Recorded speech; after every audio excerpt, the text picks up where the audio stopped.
Good morning, class. This is See You Next Time. Good morning. See you next time. Today we're studying r/entitled parents, where we wonder how screwed up a mother has to be to try and trick her daughter into marrying a complete stranger. Okay, class, who can tell me what our first story is? Me, I can, miss. Yes, okay, Carpet 9023. Do go on. Mum wanted to live off my income once I graduated. Growing up, my mum had told me she was raising me to be the best child because she knew I would achieve more. My mum was way harsher on my grades, sports, academic clubs, looks and personal life than my little brother. I admit, I grew up hating my little brother for all the freedom he had. While I was always isolated, I was always grounded. I was working multiple jobs, not only to save up for college, but help with the family bills. When my brother got a job, he was able to spend the money on whatever he wanted. My mum told me what my career goal was, what person I should marry, how she will move in with me after I buy my house to raise the children and take care of her. My mum was the type to blow money on designer stuff while we slept in hotels and cars at one point. I hated being poor. All I wanted was a house growing up. A nice, small, nice house for us. If I dated someone my mum didn't approve of, she would do everything to sabotage the relationship because they were not good enough for me. I went to law school and was getting my Juris Doctor when I meet my now current boyfriend. You know they say, when you know, gosh did we know right away. Moved me in after 3 days and have not been away from each other since.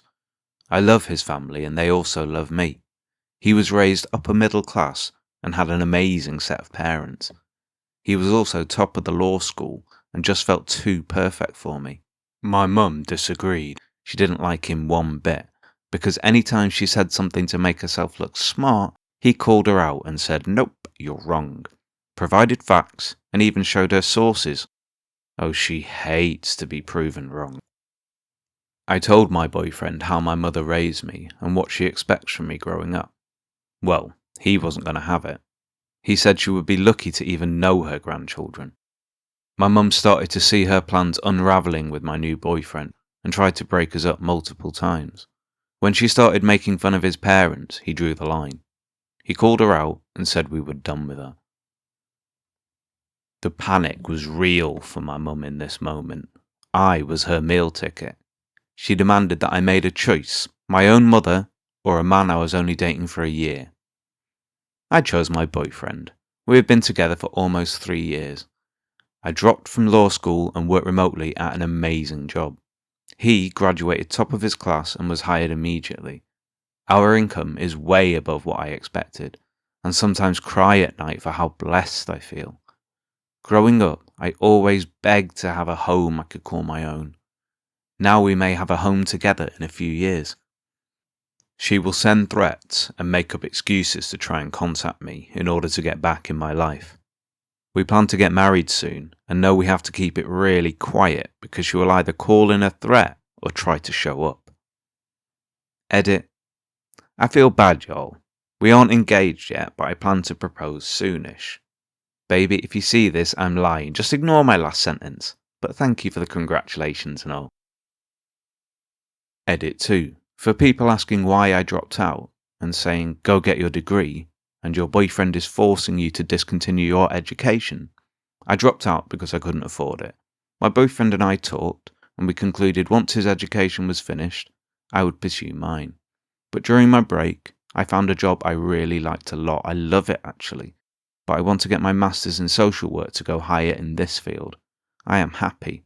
I realised law school wasn't my dream, and I am even more thrilled to have found my new dream and goals so quickly. So please don't worry about my education. We've got it all figured out. Well, this is pretty cut and dried, isn't it? By all appearances, your mother's a pretty terrible person who appears to have seen you as an investment for her to retire on. That attitude is so toxic, I can only assume she's had some pretty terrible life experiences to become like that, so I do have some compassion for her.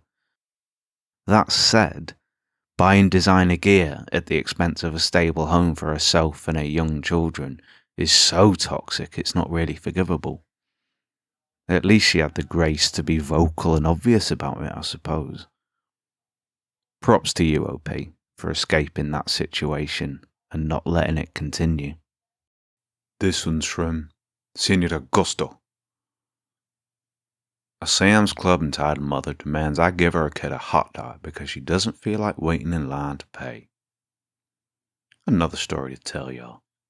So I was at Sam's Club a few days ago buying some stuff for my mom because she was ill. As I was waiting in line to pay for the groceries, I got a text from her asking if I can buy some hot dogs after I was done. Okay, no problem. So after a few minutes of waiting in line and paying, I and my shopping cart head over to the cafe and buy some hot dogs for my mom, brother, and dad. So after I get my food, I wait in line for the Sam's Club staff member to check my receipt. Unfortunately, I was behind the entitled mother of our story and her kid, probably 5 or 6 years old. The kid sees the hot dogs I have in my shopping cart and starts tugging on the entitled mother's jacket and pointing to the hot dogs. The entitled mother looks at me. Here's a conversation that followed. How much for one of your hot dogs? I'm sorry, what? How much for one of your hot dogs? My child is hungry. They're not for sale. And also, I didn't buy them for me, it's for my family. They won't notice that you brought home 2 hot dogs, so how much for one? Look, ma'am, if you want to get food for you and your kid, get out of the line and buy it yourself. I don't like waiting in line and having to pay. Sorry, not my problem. Are you done complaining? I think me not caving into her got her to be quiet, 'cause she just continued on her way while her kid kept making noise. As for the hot dogs, all 3 made it home without a scratch until they got eaten. Now, given that I'm a disembodied voice that lives only inside your head, I'm unfamiliar with Sam's Club. However, I'm assuming it's one of those places where one pays money to the shop for the items they sell, as opposed to just walking up to strangers and offering them cash for things that don't belong to them. Thus, I'm kind of bewildered as to why Karen wants to buy hot dogs from random strangers that don't sell food. Weird. But hey, logic and entitlement are not civil bedfellows. This one's from Worried Shift 4961. Bully gropes girl, gets his arse handed to him, and entitled parents try to expel the girl. So, there's this very small girl, at the time in 8th grade, and her dad is a Brazilian jiu-jitsu instructor, like he's got his own school and everything. Dad obviously taught her how to defend herself. One day, a bully, male and in 12th grade, is getting a bit weird and starts trying to flirt with her, and she's very uncomfortable. Creepy bully persists, is harassing this little girl for at least 5 minutes, which is quite a while in the moment. He then gropes her, and I don't think anyone has ever hit a combo move so quick. This girl has pulled off what has got to be one of the fastest knockouts ever. She kicks him in the groin and follows it with an uppercut, which flowed back down into an atomic elbow. This grade 12 guy was out like a light in less than half a second. Anyway, the parents of the bully start trying to take action and get this girl in as much trouble as possible for beating up their son. They called a meeting with the principal and the girl's parents. The principal sided with them and decided the girl should leave their school. Dad is furious, but the school doesn't budge. Eventually, Dad says, "My daughter is staying at the school, and that sicko is leaving. He can either leave quietly and immediately, or we can escalate this. We'll sue for sexual assault and come after both the school and the family." The school waived all punishment the girl had been given and expelled the bully on the spot.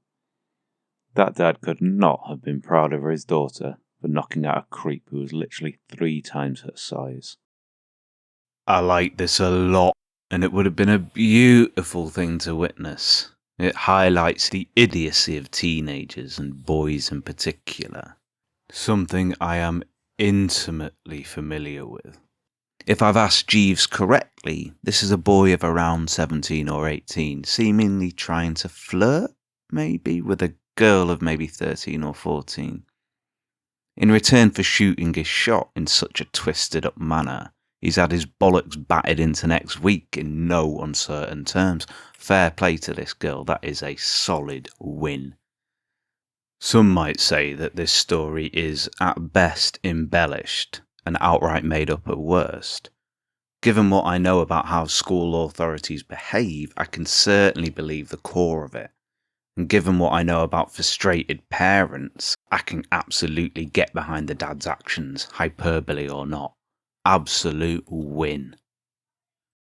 This one's from Cautious Twist 1795. Mother changed the locks while I was out, tries to marry me off the next day. I'm a 20-year-old woman. I went out on Friday for a few hours with some friends, just shopping and catching up. I haven't seen some of them for the last 2 years due to COVID, when we used to hang out almost every week. And I am leaving the country in a few weeks, so we took this opportunity to catch up and have a farewell party. I was out from late afternoon to about 9 or 10 o'clock when I got home. I took out my keys to unlock the gate, but it wouldn't fit. I tried to turn the key around, yes, like a USB, thinking it might fit the other way, but it still would not fit.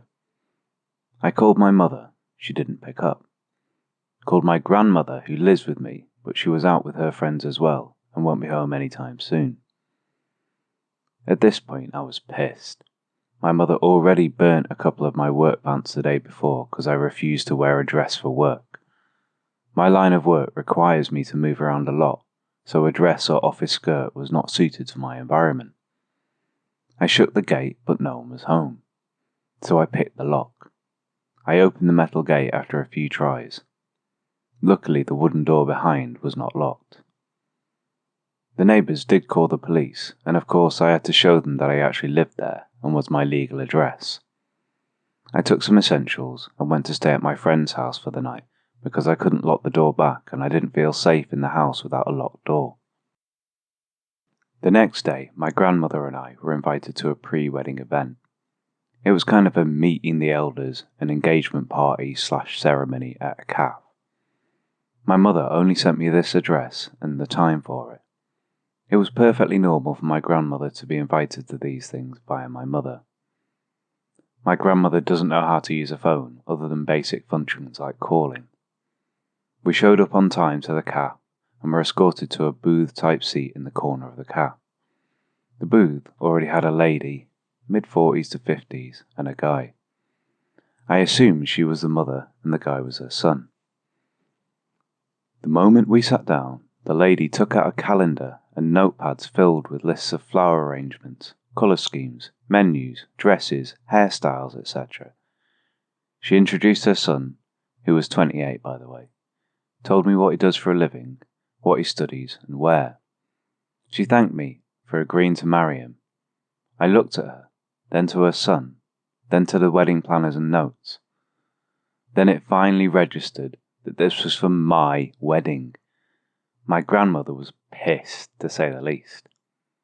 I apologised to the lady and said there must be some kind of misunderstanding between us because I came to attend someone's engagement party, not plan my own, and added that I was only 20 this year. My grandmother then rudely asked why she thought that I would be marrying her son.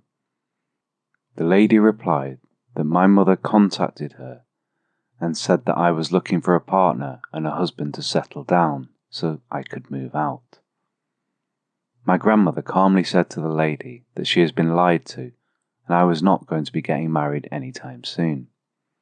She said her son seems nice and hopes that he can find someone who likes him to marry in the future, but it was not going to be me. We got up and left. When we got home, I found my things stuffed in a plastic bag beside the door. My grandmother opened the door and told me to bring my stuff in. The moment I stepped through the door, my mother yelled that she put so much effort into finding a guy who would take a girl like me to marry, and that I should be grateful she didn't just marry me off to an older dude, and I should be happy she found someone my age. She told me I embarrassed her because the mother called her and told her what she did was not okay and to not do it again without even asking or informing me properly. My grandmother started to shout at my mother in Cantonese, which resulted in them being a heated argument for almost 30 minutes, and my grandmother kicked out my mother, which of course she moaned about and cried about before leaving. Teal dear, my mother changed the locks to the house while I was out and sent me to plan my own wedding under the guise of it being one of my grandmother's friends' wedding, then proceeds to kick me out of the house but ends up being kicked out herself. I mean, I have no words. How did she think that was going to go down? Hey, sweetie, I've changed the locks and kicked you out of the house I clearly don't own. Go and marry this random guy. He's kind of your age. I'm so glad OP's grandmother has her back. This sort of stuff does happen, and the outcomes can be less favourable. My advice? Get shot of this psychotic woman right now and for good. Okay, class, that's the end of the lesson. What have we learnt today?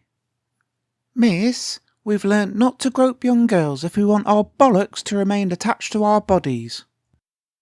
Very good, Jimmy. We've learnt parents can be terrible, terrible people, and I'm grateful that mine are not. Excellent, Timmy. Great work, class. You'll all get a trophy for taking part, lovingly crafted from shards of frozen fecal matter. Well done! Remember to like, comment and subscribe. And stare into the abyss. Before clicking the little bell icon and sharing this video with your friends. And remember, most importantly, people are just awful. See you next time.